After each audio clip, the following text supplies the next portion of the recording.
2 3 bắt đầu đấy, thấy chưa? Mèo chơi chủ thấy chưa? Ôi tao ôi tơi. Đang giờ chưa đói bụng chưa? Cho ăn ấy. Eo ôi tao nghe chồng tao biết đúng không? Biết rồi. Tội nghiệp chưa? Đây là con đây. Đây là con cá này. Đây là con hơn đi này. Đây mở cửa ra ngoài để mua đồ uống lên. Đây lên cá này đúng chưa? Ôi cá này em hơn đi này hả? Ngay mùi sợ.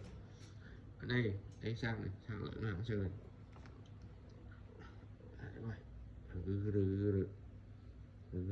Đúng rồi. Lem hết thứ này cho ăn hết.